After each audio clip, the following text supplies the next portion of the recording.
Eye-catching campaign to raise awareness about men being housed in women's prisons. The statewide billboard truck campaign is calling attention to the upcoming rape trial of a man accused of assaulting 2 women in the female prison he was allowed to transfer into. NTD's Daniel Monahan spoke with the executive director of Women to Women about the campaign. This week, advocacy groups Women Are Real and Woman to Woman launched a statewide billboard truck campaign across California to raise awareness about men being housed in women's prisons under Law SB 132. SB 132 was authored by State Senator Scott Wiener and signed into law by Governor Gavin Newsom. It allows men to be housed in women's prisons if they say they are transgender. Since there are no requirements within any of the gender self-ID policies, this just allows for anyone, whether they're in transition or not, to transfer. So what this translates to is there's just regular men with beards and tattoos from head to toe. They're walking around women's prisons.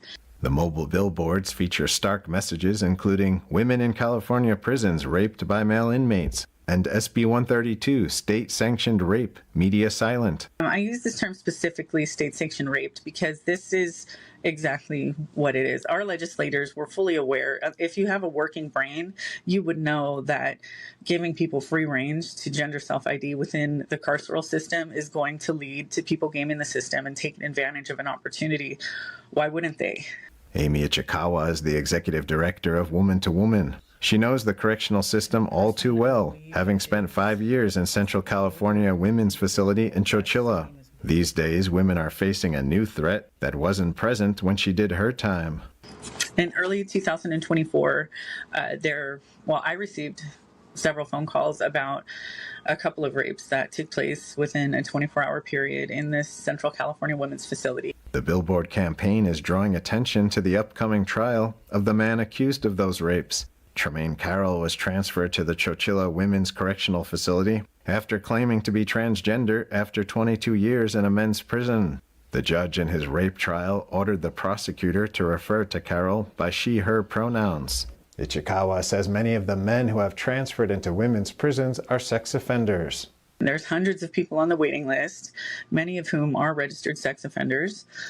33.8% of the original transfer requests were registered sex offenders. She says many female prisoners fear for their safety, sleeping in 8-bed dorms with the male inmates.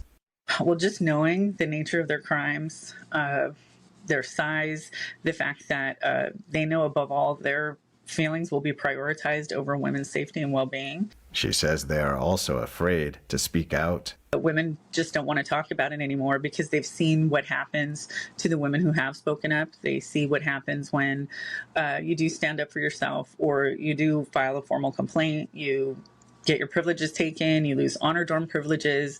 Some people even lose parole suitability grants. Ichikawa says the medical aspect is also disturbing. There's women that have to petition the courts to get basic health care needs while these individuals that are trans-identified are prioritized and no questions asked. Facelifts, nose jobs, cheek and chin implants, Rogaine for, their male pattern baldness. From 2017 to 2023, the California corrections system spent nearly $2.5 million on vaginoplasty and around $600,000 in breast implants, facial feminization, and laser hair removal.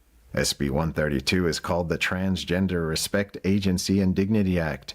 The legislation is described by its creators as allowing incarcerated transgender, non-binary, and intersex people to be housed and searched in a manner consistent with their gender identity. Ichikawa says Woman to Woman, Women Are Real, and other groups will continue to fight it. Historically, there hasn't been anyone to defend incarcerated women who are the pawn in this game that the powers and principalities are playing. But we're not going to stop. Women are reals, woman to woman. We're not going to stop. The truck campaign opposing it has traveled through San Francisco, Los Angeles, and Sacramento. A truck will also travel to Central California Women's Facility on Friday. Daniel Monahan, NTD News. New York Fashion Week